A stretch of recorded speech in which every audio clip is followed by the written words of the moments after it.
Some people say that Toronto is experiencing a housing crisis. What are your thoughts?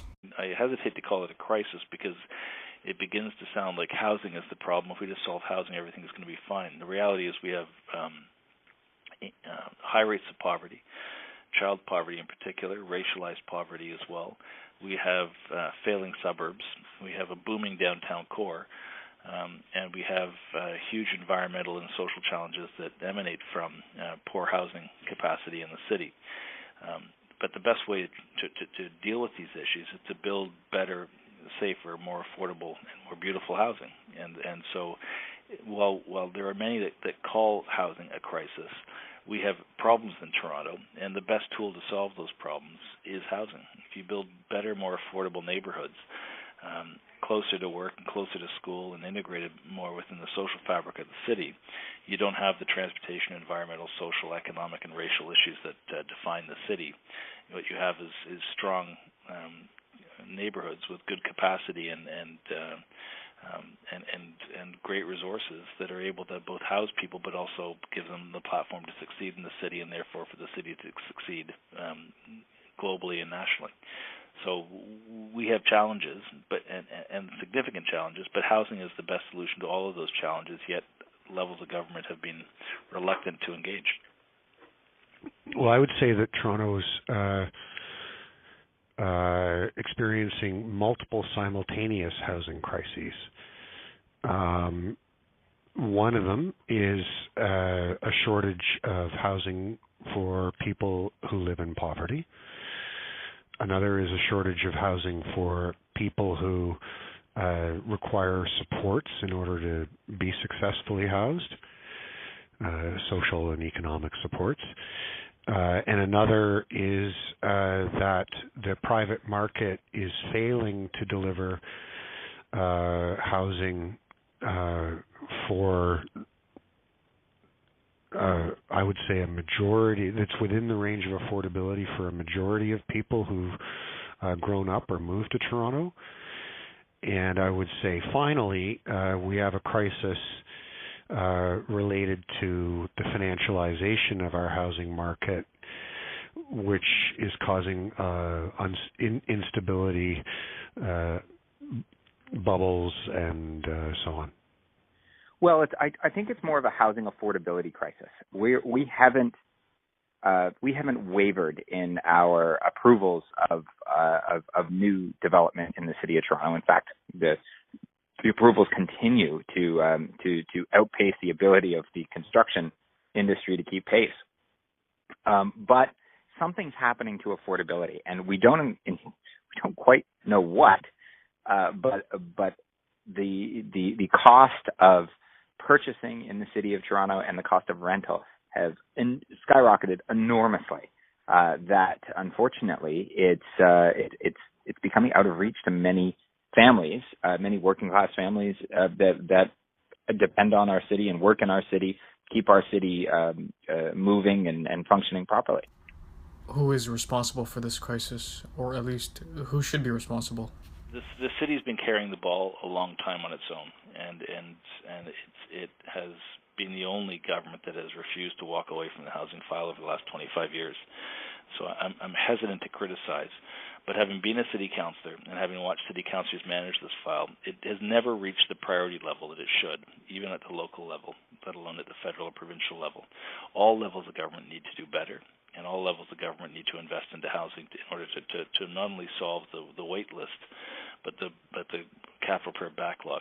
When you build good, strong housing communities, when you build new neighborhoods with good, strong mixes that have affordability as a function built in, everybody does better. And as much as the City Hall thinks it's doing as much as it can, City Hall, just like the federal government, needs to do better by people who need this sort of housing. And it's not just social housing; it's housing affordability for young families and middle class kids who can't find a place to live either. So we need to focus in on building high quality affordable housing and high quality affordable social housing. And if we can do those two things, I think we'll be in good shape. But if we don't do those things, if we just leave it to the federal government to do, or just leave it to the provincial government to do, we will not achieve what we need to achieve. the federal government needs to get back in the business of supporting building affordable housing and not just giving rent supplements or incentives to the private sector to build. What we need is we need the government on all levels to get back in the business of building housing and owning housing and operating housing. If we don't and we leave it all up to the private sector, the costs are only going to escalate, and where the profit's going, they're not going to deliver better services. They're going to go into the pockets of large corporations for the most part. So we need all three levels of government to get back to building affordable housing.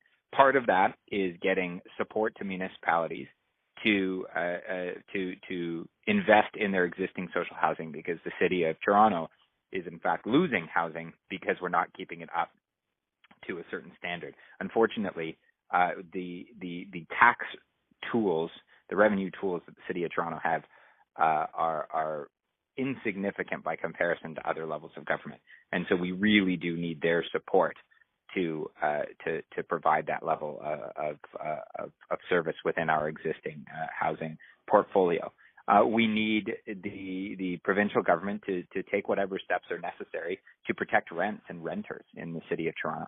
They have made some steps in that regard, but they're happening rather late because we've already seen significant increases, and we're going to be stuck in this new paradigm or this new reality of the higher rents, rather than if we had some kind of rent control leading up till now. It's time for us to realize that the private market cannot and will not provide housing that's suitable for a majority of the people who live here. That if we're going to maintain social and economic diversity within the city of Toronto, we're going to need a much more active role for social housing providers, including governments, not-for-profits, and co-ops. And in order to achieve that, we're going to need some upfront public investment. Well, the success in addressing affordable housing issues is consistently related to what the public sector does. The public sector needs to commit and invest in order to make this happen. Not all of the jobs are public sector jobs in solving this problem, but unless the public sector is playing a leadership role and investing to address these concerns, then generally speaking, if you look back through history, these issues don't get resolved nearly as well as when the public sector does. It is both the responsibility of the public sector to do that, of governments, federal, provincial, and municipal, to do that work, but it's also in their interest. People who aren't housed are in shelters, which is more expensive. People who are struggling in shelters often end up in hospitals, which is even more expensive. It's not just the sensible and humane thing to do, but it's also the economically most efficient thing to do. The most recent projections say there are approximately 80 to 170,000 people, and this is based on a City of Toronto and a GTA-wide count on the affordable housing waitlist. What happens to them? Do they eventually get homes? Oh, I think it's absolutely possible. It's just a matter of whether the people of Toronto elect governments who set that as part of their agenda. There are all kinds of examples in Europe, for example, of very successful social housing policies that mean that oftentimes a majority of people who are housed in a city aren't relying on the private market and the need to save up for a down payment. For everyone, unfortunately, I don't think that's a reality. We might be able to chip away at the cost at the list of that we currently have, but I don't think, given the current realities of politics on every level of government, that we'll in fact ever be able to fully get that number down to zero. We have some breaking news to show you here. This is coming from London. This is a huge fire. It has engulfed a 24-story apartment building. Again, live pictures coming from London. This is our breaking news right now on CNN. Oh my God, It is the kind of tragedy that seems to only happen far away. An inferno, the fire brigade said, of unprecedented scale, speed, and strength. Some residents said they heard no alarm, but there was widespread panic. Many kids and elderly lived here. The fire reached the top in a matter of a half an hour, too hot for the firefighters to follow. There was smoke everywhere, literally everywhere. There was people downstairs, people screaming. For many residents who called Grenfell Tower home, it became a terrifying death trap. What floor are you on? Huh? Seven, yeah? London isn't known for its high-rises, but by dawn, this one was being watched by millions. The residents, people who have little, now had virtually nothing. Survivors of and witnesses to the horror. People screaming, people jumping out on fire, chucking ropes down what they've made out of bed sheets to try and climb out. Just complete nightmare. This was really horrific. There's people who were jumping out of the place. There's a man who threw two of his children. This woman saw a mother throwing down a baby. As the baby came down, and this was about approximately from the 9th or 10th floor, a member of the public, a gentleman, ran forward and miraculously grabbed the baby. My second thought was, let's just jump. Then there were those waiting for any indication their loved ones were survivors too. He's 12 years old. His name is Brooke. That's why I asked her, his Mrs. 12-year-old boy. Firefighters did eventually make it to the 24th floor, but after hours of dangerous work, they expected no more survivors. The recent Grenfell Tower fire killed over 100 people. How does this international event strike similarities with social housing units in Toronto? Just this past year, TCH declared a $1.6 billion backlog of immediate repairs in our own social housing units. I think so. Our social housing is in such a state of disrepair that a lot of the units are, in my opinion, dangerous. I've toured social housing and seen the water dripping through holes in the wall onto wiring. That's only going to last for so long before we have some kind of incident like they had in London with Grenfell. It's a horrible thing. And, Mayor Tory has toured these housing units and seen these things for himself, and he's doing nothing. Nothing. So are we headed for disaster? I pray not, but if and or when it happens, it certainly won't surprise me.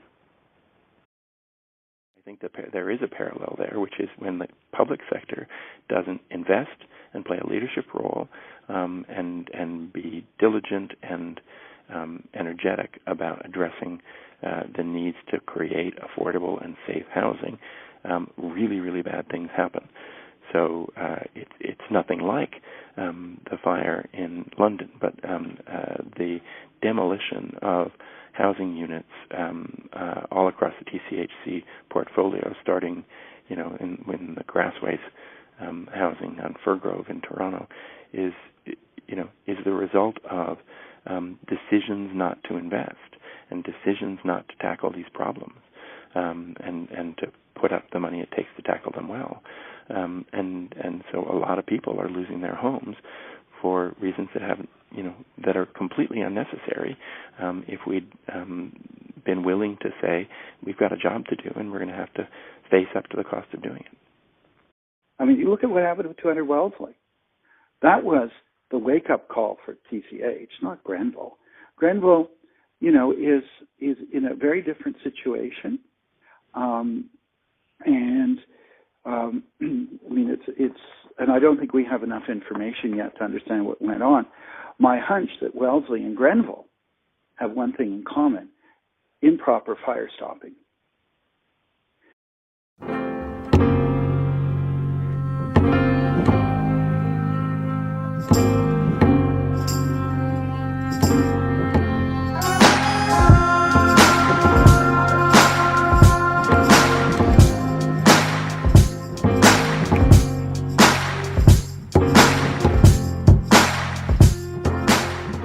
We're in this interesting period of revitalization where revitalization occurs when the private sector is heavily involved, whether it's Alexander Park, Regent Park, or Lawrence Heights. What are your thoughts on this public-private partnership and funding model?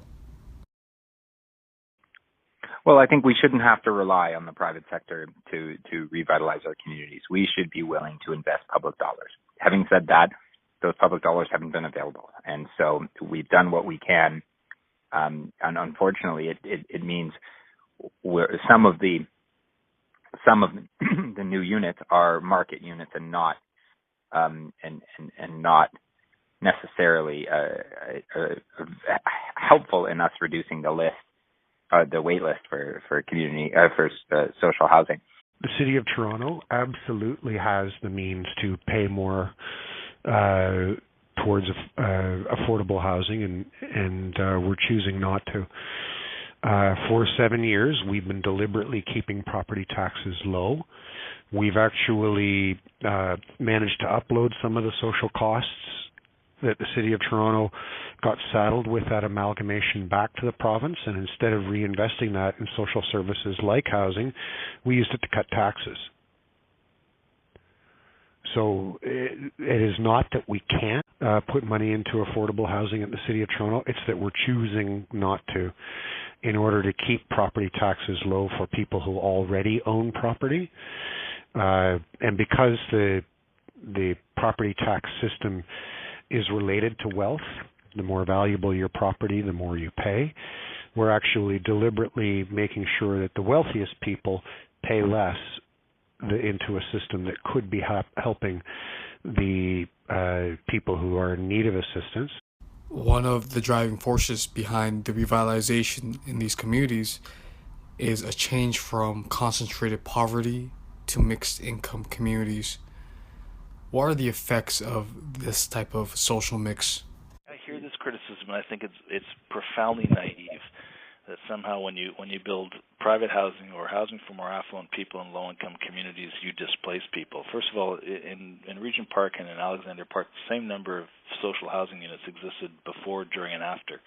There's no dissipation from the community in terms of the number of people. There is a reorganizing of the community and a refinancing of the land and the structure of the communities to bring affluence in. But there are a lot of people who don't leave places like Regent Park because they have family there and responsibilities to the community or to kids.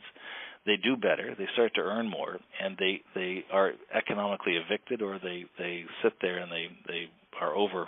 They live in housing that's that could be made available to lower income people, but they plug up the housing market because they want to stay in the community because that's where their doctor is, or that's where their parents are, or what have you.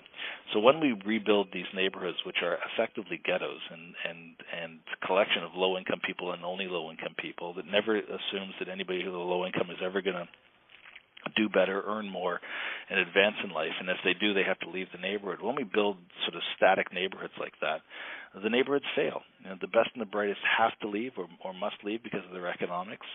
The concentration of poverty deepens as only low-income people can live in these neighborhoods. And the reality is that good, strong urban neighborhoods provide housing solutions for everybody and accommodate everybody. And when you do that, low-income people who become more affluent by going to school or by getting good jobs or by starting businesses and succeeding or just by inheritance or whatever luck it is that in their life or plan in their life that works out, you want to keep the people who succeed and graduate from low-income status to modest or middle-class or even upper-class status, because it provides continuity and hope and a good, strong mix in these communities. So the revitalizations are not just about rebuilding public housing. They're also about reorganizing and restructuring the social engineering involved in these communities and giving low-income Canadians a chance to stay in their neighborhoods and provide leadership and inspiration for their neighbors. And so I've heard people criticize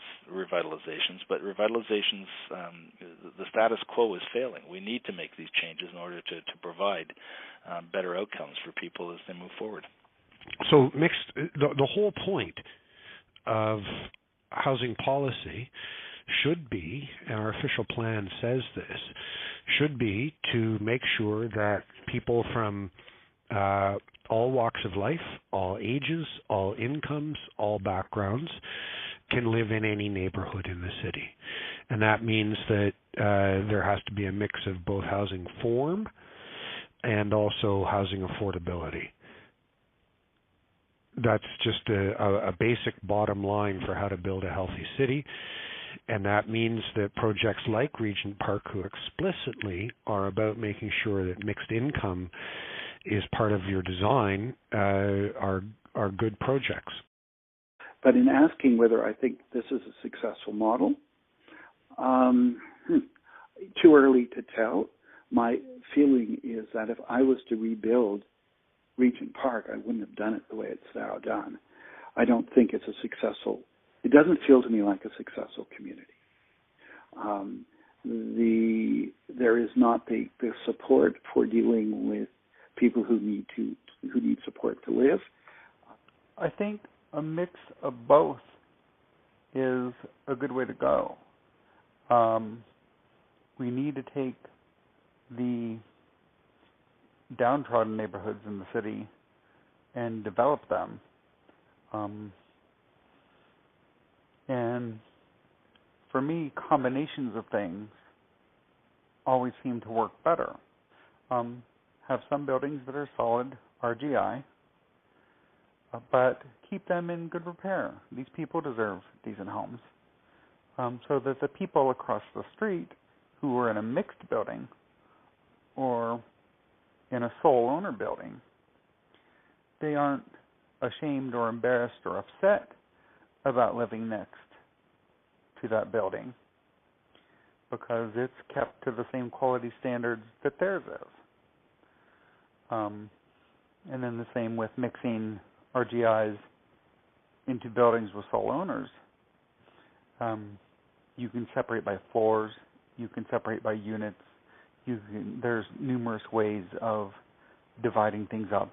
You can just say a straight percentage. Say 10% of the building is devoted to RGIs.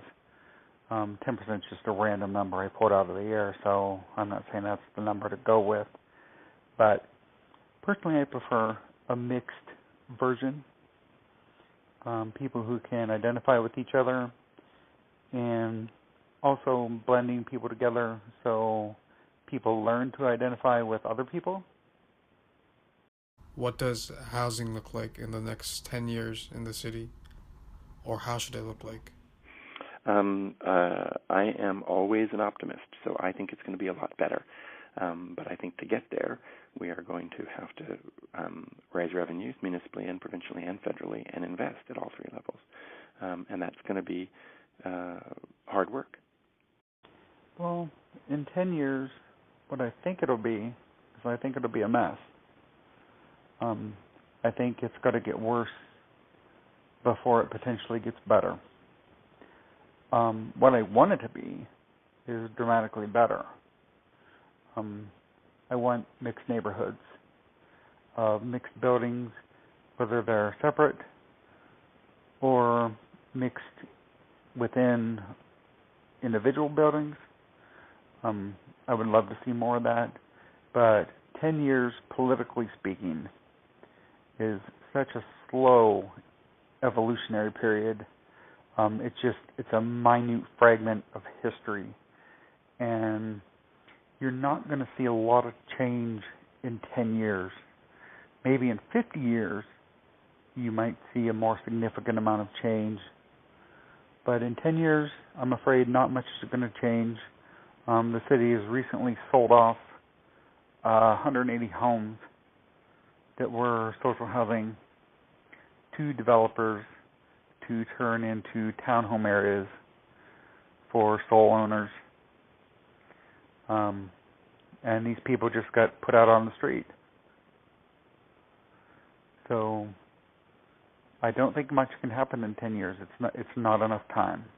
I think we're going to see more mixed income neighborhoods with a public-private set of partnerships that achieve the mix and the configuration required, with government interventions when necessary and market solutions when possible. I think you're going to start to see dynamic mixed neighborhoods and dynamic mixed neighborhoods that provide a lot more affordability than the current model. Honestly, I don't know. Here I go with the old slogan that the future is unwritten. I think there's going to be a lively political conversation over the next 10 years around housing, the way we've had 10 years worth of conversations on transit. And we could decide to take a healthy, robust approach and have and achieve the goals of our official plan, which are to make all the neighborhoods in the city of Toronto truly inclusive. Or we could see a reactionary approach and move more and more towards a very gated, segregated approach to housing.